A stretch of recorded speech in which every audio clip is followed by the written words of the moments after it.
Alright, we are live. What is going on, guys? Welcome to this video, another video, and my name is Brando Linick. Today what I want to dive into is like how long you should expect to get a raise if you're working in like the restaurant industry, the coffee industry, a bistro, a deli. Really, it doesn't even matter your workplace. If you're working for someone, I'll use like Starbucks as an example because I like Starbucks. It's awesome. I love their coffee. Sometimes a little bit too sweet, but I mean, it's really good stuff. But anyway, it's a whole nother video. When it comes down to this, like, how long should it take you to get a raise? Well, the reality is, guys, and I'm just going to tell you like it is, having worked in like a restaurant before, having worked at Red Lobster before, and very up-class places too before, not saying that it was good, I mean, I was like a busser and stuff, but having worked in these places, when I got a raise, it was because I was focused and I had a motive why.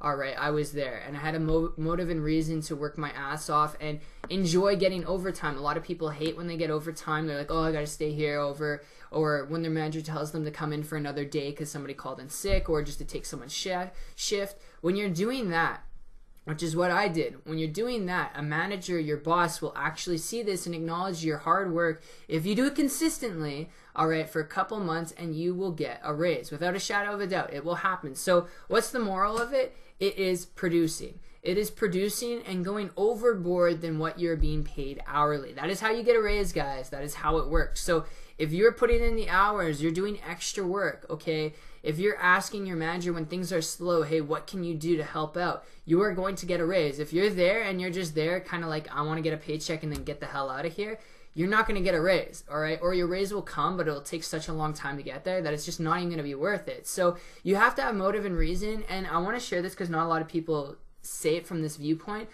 When I got my first raise, I was working at Red Lobster, guys. I got started as a dishwasher, and about 5 months later, I got a raise and I got a position change. So I went from dishwasher to baker, all right? And my pay went from like $12 an hour to $13 an hour, like that. It only took 5 months. That's, you know, not average or typical, but I had a motive because I was there to save up enough money to buy a car. I was really focused. So whenever I got overtime, I was excited. I knew that all the time I was putting in, it was going towards something bigger than just working the job. And that's how you got to look at it. If you don't enjoy Starbucks, you don't enjoy your job, you have to have a bigger reason why. So when those things come up, you don't mind putting in the extra work or doing the extra things.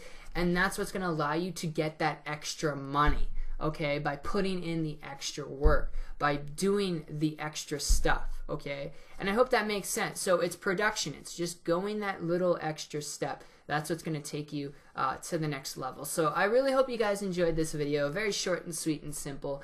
But that's going to kind of predict how long it's going to take you. It can take you 5 months. It can take you 5 years, all right? It all comes down to your production and how consistent you are with that. If you're doing it like every 3 shifts or once a month, I mean, they're not going to catch on to that. But if you're doing it a lot and very, very consistent with that extra work and putting in the extra mile, my friend, your manager, your boss will notice that and you will get a raise. You will absolutely get a raise, okay? You don't even have to ask for it because they'll acknowledge that and they'll be like, damn, we should pay this person because I don't want them to quit.